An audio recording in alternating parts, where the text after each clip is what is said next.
Wow, so Donald Trump is getting blocked again in the courts, and effectively what he wants to do is use the National Guard in Oregon. And in fact, we're talking about Portland, Oregon, which is my hometown. And hey, we got to show some Portland pride and push back against Trump. I know a lot of people feel frustrated by this whole situation, this whole Trumpy stuff, because you're like, why aren't people standing up? In fact, they are. And this is actually very important things because, again, Trump wants to use the military, multiple states, multiple cities. At the moment, we're talking about Portland, Oregon. First, Trump tried to use the Oregon National Guard. Both the mayor of Portland and the Oregon governor's like, no, you can't. Then the judge says, like, no, you can't. Put a restraining order on Trump. And then Trump's like, okay, fine. If I can't use the Oregon National Guard, then I'll use the California National Guard to send into Portland, Oregon. Gavin Newsom was already threatening to sue, push back. And then you're getting fights on this. And then you had Trump go, well, what about the Texas National Guard? And on Trump's side, I got Governor Abbott in my back pocket, so I'll use the Texas National Guard. So he keeps trying to go around courts, and now this is the headline right now: judge deals Trump new setback and plans to deploy Trump troops to Portland. And I want to go over these things with you. So it says U.S. District Judge Karen Immergut temporarily blocked the administration from sending any state's National Guard troops under federal control to Portland. So you can't use any state's National Guard. As Trump's going to try, well, I'll just use red states on blue states. He's looking for a fight, guys. I mean, you can see it happening again. Like, that's Trump's plan. I'm going to use another state's troops to send to whatever state that they want. The judge is saying no. Let's just read this together. A federal judge late Sunday night, right, dealt another blow to the Trump administration plans to send troops to Portland. Again, it's my hometown. Portland, stand up. After a weekend of heated confrontations between protesters and federal agents there, by temporarily blocking hundreds of California National Guard members as they were deploying to Oregon's biggest city over objections from Democratic governors in both states. And that's why I mentioned that Trump's now trying to use like the Texas National Guard. It's so crazy. U.S. District Judge Karen Immergut said the government appeared to be directly defying her previous temporary restraining order. And I think that was 14 days. So they're literally saying, I mean, the judge is like, why are you trying to go around me? From a day earlier, blocking the administration from sending Oregon's National Guard to the city by sending members of California's Guard. I mean, I'm curious if Texas is going to be named in this, because like I said, I heard that that Governor Abbott from Texas is trying to get his troops being either sent in. Immergut, the Trump appointee, right? So it matters because Trump gets mad at judges all the time. This is one of Trump's appointees. A Trump appointee confirmed to the bench in 2019, issued a new, broader order Sunday to prohibit the administration from sending any state's National Guard troops under federal control to Oregon. And I'm curious if Illinois is going to be involved with this, because I know Trump wants to do the National Guard to Illinois also, but he's getting pushback there, but not necessarily from a judge yet. This is Oregon, what we're talking about, so two different states. The decision came after California Governor Gavin Newsom joined a lawsuit filed by Oregon. So you got team up here, basically Oregon, California, as the Pentagon confirmed that Trump ordered about 200 National Guard members to be reassigned from California. Oregon Governor Tina Kotek said that later Sunday that about 100 had arrived. Wow. So they actually did come and were sent to a camp operated by Oregon Military Department, and about 100 were on the way. Interesting. So the judge is trying to block this. I mean, at least according to this, it sounds like the California troops are in Oregon and then more on the way. That's what I just read here. Trump's abuse of power won't stand, and this is coming from Newsom. Newsom says that. And then we have the Oregon Attorney General, Dan Rayfield, said earlier the state would expand its legal effort to include fighting deployments from out of state, accusing the president of being, quote, hell-bent on using the military absent the facts or authority to do so. It is up to us and the courts to hold him accountable. Hey, go Oregon, go Portland. And then you also have the pushback in Illinois, in Chicago, right? Late Sunday is all Sunday night. Illinois Governor J.B. Pritzker said that the Guard in his state was informed that the Trump had ordered 400 members of the Texas National Guard to be sent to Illinois. Okay, so it's the Texas ones want to go to Illinois now. and other locations. Okay, Illinois, Oregon, other locations. Trump Saturday had ordered the activation of 300 National Guard troops to Chicago against the wishes of Pritzker, who has also said he would sue. And the troops here, guys, are basically getting a two different set of orders. We had the same exact situation in Korea. I keep mentioning, you guys, you can find my old videos on that. But basically, what ended up happening is many military commanders are just like, I'm not following the crazy president's orders. And that was in the Korean situation. It was President Yoon tried to do the martial law stuff. Many just slow walked it.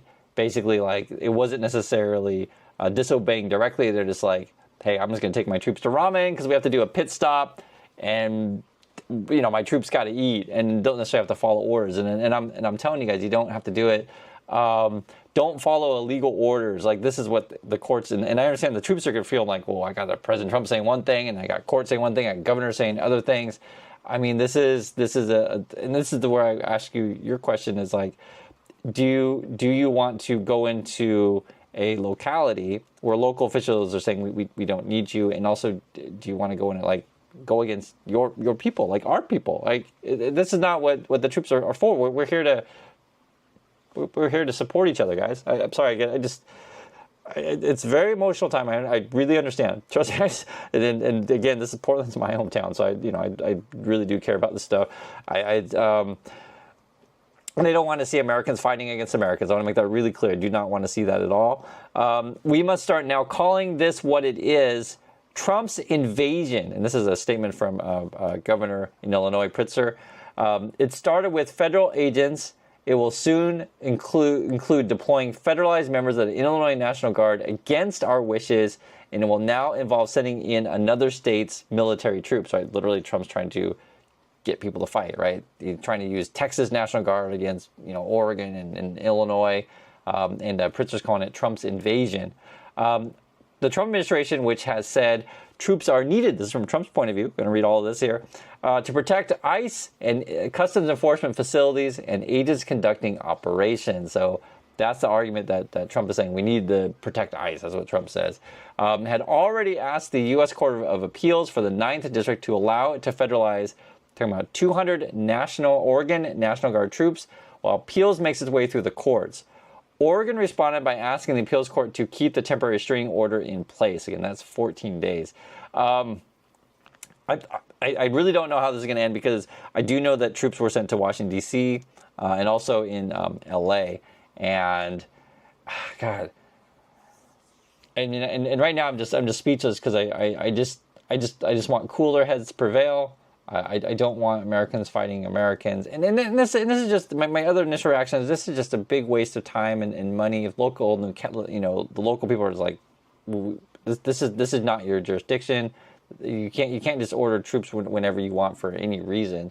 The developments mark a significant escalation as the Trump administration presses ahead with its push to increase deportations and clashes between immigration authorities and angry residents over objections from states and setbacks in the courts. And we just talked about in a prior video, you can find this one, but the ICE people recently shot someone. This was in Chicago. They're claiming at the moment that this person was part of a convoy. That's the language. 10 cars boxed in is what they're claiming. And then therefore the ICE people had to start shooting. And I haven't seen any reports where any of the person that they shot had fired a weapon or anything. And then I guess in the charging documents it doesn't say anything even about a weapon. I know it's also frustrating. I'm trying to calm myself down here as I go through this with you guys. And I just want to say, if you care about this stuff, also you're not alone. This is in multiple states, and the local people, as I've been watching, and just an example in Oregon. Senator Wyden was putting out images of like, hey, we got like I think it was like a race, maybe a run was there, people out enjoying the weather, going to farmers markets and things like that. It was even just last week, I follow it, I follow college football. The University of Oregon had a big game against Penn State. I mean, people are still just enjoying their lives, and honestly, just what Trump is trying to do, he's trying to cause a fight. Recently ICE had the whole order on the apartment building in Illinois. If you guys saw that, children were being zip tied. I heard it was that wasn't children; it was also elderly people being held for a couple hours. That was according to Pritzker's, it was saying that. And Trump, their ICE people were like using chainsaws on doors. The whole thing is really disturbing. I'll be frank on this. I know ICE people are already arresting people, and these would be for any number of things. What it ends up being is like you have these masked people who just go out and try to instigate stuff, and then let's arrest you. I mean, that's ends up what it ends up being. I want to read through more of this stuff, and I'm trying to calm myself down as we go through this. Immigrant, in her decision late Saturday, wrote she expected a trial court to agree that the president exceeded his constitutional authority, right? We're going to fight in the courts, in mobilizing federal troops for local work and probably violated the 10th Amendment. Okay. Immigrant says Trump had not met the standard to call up troops and pointed to substantial evidence that the protests at the Portland ICE facility were not significantly violent. Okay, so there's no reason to say they're not significantly violent or disruptive in the days or even weeks, lead up to the president's directive. So there's just no problem. Now, obviously, then the Trump people is like, this is Stephen Miller. He's going to say, oh, no, this is a legal insurrection. That's according to Miller, but you all know who Miller is. In Portland, federal law enforcement on Saturday night forced protesters away from the Immigration and Customs Enforcement Facility. Officers in military-style attire, right? So it'd be the ICE people, I think, military-style attire with helmets and respirators, fired pepper balls into the crowd, and deployed canisters of chemical irritants, engulfing apartment buildings in white smoke and leaving protesters and passerbys coughing and crying. So it sounds like just people just living, if it is indeed hitting apartment buildings, I mean, it's like people just living in the areas are also being affected by this stuff, right? It says engulfing apartment buildings in white smoke. Tension spiked Saturday in Chicago, so both Portland and Chicago, when an armed agent shot and injured a female motorist.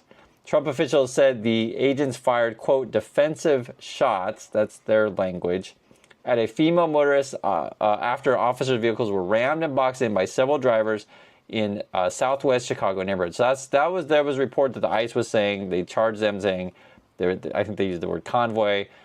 They're claiming there were 10 cars that were, and here, so I'm not sure about the 10 cars were ramming the vehicles. I know how it's written. It sounds like that, but because I read the thing myself, I think there may only be a couple cars involved, but I don't know necessarily who's ramming who. I haven't seen video on this stuff myself. I've seen photos. The damage looks pretty light. I'm being frank with you guys, and you can find my last video on that, like literally like fender bender kind of stuff. And if that is indeed the case, and if the cars indeed boxed in, I don't think people are going very fast. And it was the ICE people who were shooting, and then I heard one agent discharge a weapon, I think it was 5 rounds or something like that. That's what I've heard. Separately, 6 people were arrested Saturday outside an ICE facility in Broadville, Illinois, just west of Chicago. And then just want to read the Trump people. They say, this is the Department of Homeland Security spokeswoman Tricia McLaughlin characterized the shooting incident as a response to an ambush carried out by domestic terrorists. That's according to them. No one was trying to claim that there's bounties out there by cartels. That's what they claim. That's the first I've heard of this stuff. They're also saying, okay, they threw gas, rocks, bottles at law enforcement. Law enforcement alleged that a female motorist, later identified by federal officials as Miramar Martinez, was armed with a semi-automatic weapon. She was shot, right? So I don't think she fired at all. And then they're saying that she had a weapon, but then in the document itself, I heard that she didn't. So I'm not sure about the weapon. I just don't know. She was shot and wounded, but drove away from the scene and was later treated at the hospital. This stuff doesn't make any sense to me. I never read this one. Charging documents filed Sunday against Martinez and a man, Anthony Ian Santos Ruiz, did not mention a weapon belonging to either, right? So this is where it's unclear, this stuff. They're accused of using deadly weapons, their vehicles, to assault and impede federal officers. So they're trying to make the case that the cars were dangerous, I guess. So that's what's going on, guys. Sorry, I get emotional and stuff, and I try to control myself, but I mean,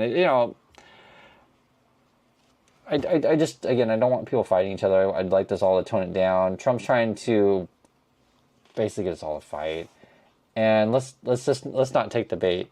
I guess that's my message here. Let's not take the bait.